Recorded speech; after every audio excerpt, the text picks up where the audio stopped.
नमस्कार दोस्तों, आपके लिए बहुत ही अच्छे नोट्स लेके आया हूँ, बहुत सारे एग्ज़ाम्स में काम में आएँगे ये। और ये राजपूताना जो नोट्स हैं, उनसे मैंने लिए हैं और बहुत ही शानदार है, देखते हैं इनके बारे में। राजस्थान की प्राचीन संस्कृति और सभ्यता, राजस्थान की सभ्यता जिस भी एग्ज़ाम में पूछी जाती है, वहाँ पे ये काम में आएँगे।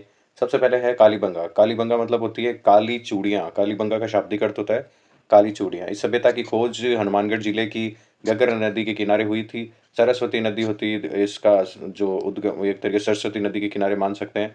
घग्गर नदी के ही दूसरे नाम है, द्वेषद्वती नदी बोल सकते हैं, मृत नदी बोल सकते हैं, नट नदी बोल सकते हैं, इसको सोतार नदी बोल सकते हैं, ये सारे प्राचीन नाम है इसकी नदी के।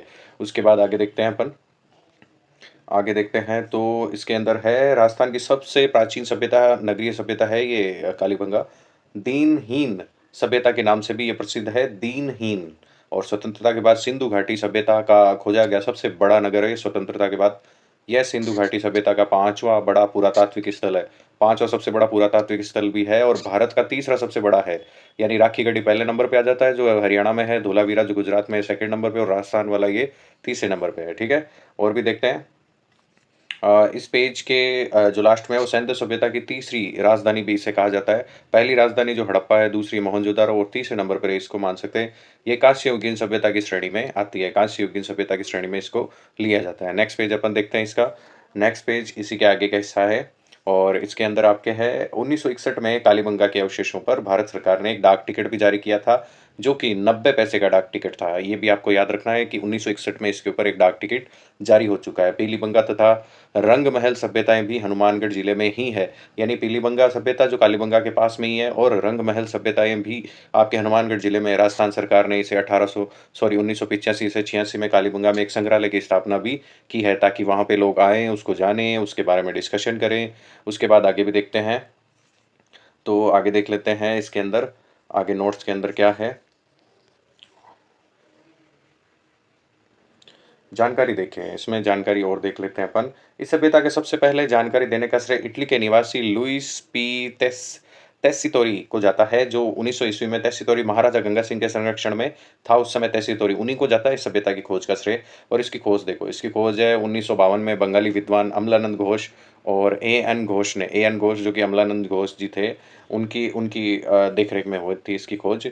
और 1952 में बंगाली विद्वान अमलानंद घोष या ए.एन. घोष ने इस सभ्यता की खोज की अर्थात प्रकाश में लाने का श्रेय उन्हीं को जाता है। उत्खनन देख लेते हैं इसका आगे।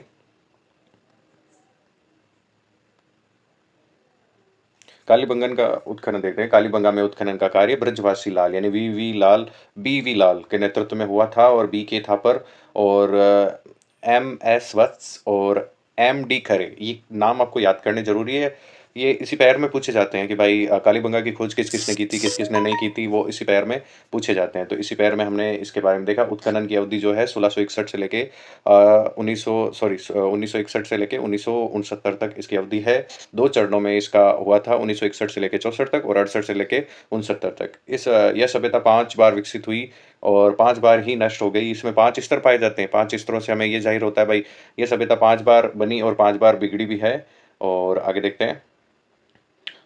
ये आपके जो राजस्थान का मैप है, राजस्थान के मैप के ऊपर के 2 जिलों को यहाँ पे दर्शाया गया और ये नदी आपके घग्गर नदी है। फोर्ट अब्बास तक जाती है, इसका पानी कभी-कभी फोर्ट अब्बास तक चला जाता है जब बाढ़ आती है तो। ये इसका पूर्वी टीला है और ये इसका पश्चिमी टीला और बीच में जो है वो आपकी नदी है। पश्चिमी टीला जो है वो दुर्ग और गढ़ बने हुए हैं और पूर्वी टीले में नगर स्थित है और बीच में नदी है। तो कितना शानदार क्षेत्र है इसका। उसके बाद आगे देख लेते हैं। पश्चिमी टीले से प्राप्त अवशेष प्राक हड़प्पा काल के बताए जाते हैं, जो कि 2450 ईसा पूर्व के हैं और यहाँ पे जुते हुए खेत के अवशेष भी प्राप्त हुए हैं। पूर्वी टीले से प्राप्त अवशेष हड़प्पा काल के हैं, जो कि 2300 से लेके और 1750 ईसा पूर्व के हैं और यहाँ नगर नियोजित बस्ती के अवशेष भी प्राप्त होते हैं। और ये भी उसके बारे में आगे और थोड़ा नॉलेज लेते हैं काल के बारे में, इसके काल निर्धारण वगैरह। तो काल निर्धारण, इस सभ्यता का काल निर्धारण 2350 ईसा पूर्व से लेकर 1750 ईसा पूर्व तक माना जाता था, तक था। पूर्वी टीला जनता का निवास स्थान था, जबकि पश्चिमी टीला जिस दुर्ग पर बना हुआ था वहाँ के राजा का निवास स्थान था। तो राजा भी थे और जनता भी थी। बीच में देखो, इधर का जो टीला था वो आपके ऊपर का टीला, ये इधर का टीला। इन दोनों टीलों, पश्चिमी टीला और पूर्वी टीला बोलते हैं इनको, एक राजा का निवास स्थान था, एक जनता का निवास स्थान था। उसके बाद में आगे देखते हैं। इसके बाद है विनाश का कारण, इसके विनाश का कारण संभवतः इस सभ्यता को लुप्त होने का मुख्य कारण भूचाल हुआ, भूकंप को माना गया है। मकानों में दरारें पाई गई थी जो कि भूकंप के कारण पड़ी होगी। तो भूकंप इसको मेनली मानते हैं कि भाई इसके विनाश का कारण कालीबंगा के विशेषताएँ देखिए, इस सभ्यता से विश्व के प्राचीनतम जूते हुए खेत के साक्ष्य प्राप्त हुए। ये इसका इम्पोर्टेंट क्वेश्चन है।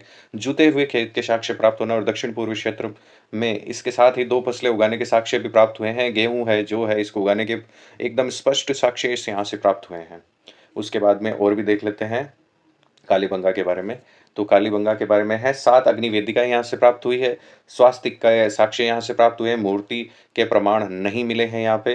बलि प्रथा थी यहाँ पे, उसका भी एक साक्ष्य मिला है। माना जाता है कि ये पुरोहितों का मुख्य प्रमुख स्थान था। कालीबंगा से सामरिक महत्व की विकसित और किलेबंदी के अवशेष भी मिले हैं। दोहरे परकोटे के अवशेष भी मिले हैं। स्वास्तिक के साक्ष्य हो, मूर्ति का प्रमाण हो, बलि प्रथा थी, पुरोहितों का ये मान सकते हैं हम।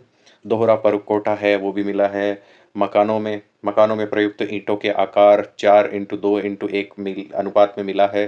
और देखो ईंटों का आकार तो 4:2:1 का है और 30, 15 और 7.5 का अनुपात में मिला है मकान और ईंटों का। और मकान कच्ची ईंटों से निर्मित और दीनहीन सभ्यता इसको वो कह सकते हैं अपन। मकान ग्रीक पद्धति या जाल पद्धति से बने हुए हैं। मकानों के दरवाजे पीछे की ओर खुलते थे। नालियाँ सड़कों के किनारे बनी हुई होती थी। ये इसके बारे में और इम्पोर्टेंट फैक्ट्स देख लेते हैं। नालियाँ पक्की ईंटों के अलावा लकड़ियों से निर्मित भी थी। परिवार मात्र सत्तात्मक माना जाता है। इसमें सड़कें समकोण पर काटती थी। 5 से 5.5 मीटर चौड़ी सड़कें यहाँ से प्राप्त हुई। और देखते हैं शल्य चिकित्सा के प्रमाण वगैरह। कालीबंगा से मिट्टी का बना हुआ वृषभ भी मिला है। शल्य चिकित्सा से प्राचीनतम प्रमाण मिला है यहाँ पे। और 6 छेद किया हुआ एक कपाल भी मिला है।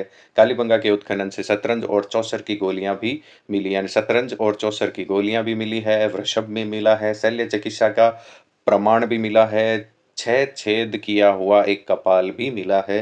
कालीबंगा से एक केंद्रीय भवन के साक्ष्य भी प्राप्त हुए हैं जो सत्ता का प्रमुख केंद्र बताया जाता है। कालीबंगा दुर्ग से 300 मीटर की दूरी पर उत्तर पश्चिम में कब्रिस्तान भी मिला है। यहाँ पर 3 प्रकार के शवाधान भी किए गए थे। 3 प्रकार के शवाधान किए गए थे, वो भी देख लेते हैं।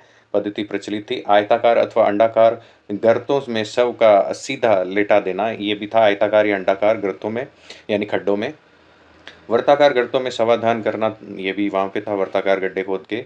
आयताकार अथवा अंडाकार गर्तों में भी मृद भांड के निक्षेप मिले हैं। शवों की दिशा जो है उत्तर से दक्षिण की ओर, उत्तर की तरफ मुँह किया हुआ है और दक्षिण की तरफ पैर, जो कि भारत का मैप कुछ इसी प्रकार है। यानी इतने प्राचीन होते हुए भी इनको ये सब बातों का पूरा-पूरा इनको नॉलेज था कि भाई उत्तर की तरफ इसका सिर करना है और दक्षिण की तरफ पैर करने हैं। और आहड़ सभ्यता आ जाती है। आहड़ की सभ्यता के बारे में हम किसी और वीडियो में डिस्कशन करेंगे। तो देखो इसको शुरुआती अपन पूरा नोट्स एकदम डिस्कशन करते हैं कि भाई शुरुआत से अपन ने क्या-क्या पढ़ा। एक तो अपन ने प्राचीन सारे नाम पढ़ लिए इनके कि भाई सरस्वती जो नदी है, वो प्राचीन क्या नाम था उसका। और इसकी खोज कहाँ हुई थी? हनुमानगढ़ ज़िला है। इसकी सरस्वती नदी के इतने नाम हैं। प्राचीन नगरीय सभ्यता थी। सबसे बड़ा नगर है ये सिंधु घाटी का। स्वतंत्रता के बाद खोजा गया सबसे बड़ा नगर माना जाता है इसे। भारत का तीसरा सबसे बड़ा नगर है ये राखीगढ़ी और धोलावीरा के बाद। कांस्ययुगीन सभ्यता की श्रेणी में आता है ये। और राजधानी जो सिंधु सभ्यता है उसकी तीसरी राजधानी भी इसको माना जाता है। उसके अलावा देखो 90 पैसे का डाक टिकट हो गया या फिर टेस्ट चितौरी द्वारा खोज हो गई जो गंगा सिंह जी के निर्देशन में थे। अमलानंद घोष द्वारा इसको खोजा गया मेनली। उसके अलावा ये जो आपके है ब्रजवासी लाल जो बीवी लाल जिन्हें बोलते हैं, ये बीके थापर हो गया, वत्स वगैरह हो गया, खरे हो गए, इन्होंने इसको खोजा है। ये मैप के अकॉर्डिंग है। 5 बार ही बना, 5 बार ही दुर्ग। पश्चिम का जो ऊपर का टीला है पश्चिम का, वो तो आपके है दुर्ग या गढ़ और पूर्व का टीला नगर है। इस प्रकार हमने काफ़ी कुछ नॉलेज लिया है। होप आपको काफ़ी कुछ समझ में आया होगा कालीबंगा के बारे में। और मेरा वीडियो समाप्त होता है। अगर आपको और भी नॉलेज वाले वीडियो चाहिए तो प्लीज़ मुझे मोटिवेट करते रहिए और मेरे चैनल को सब्सक्राइब कीजिए। और इसी के साथ धन्यवाद।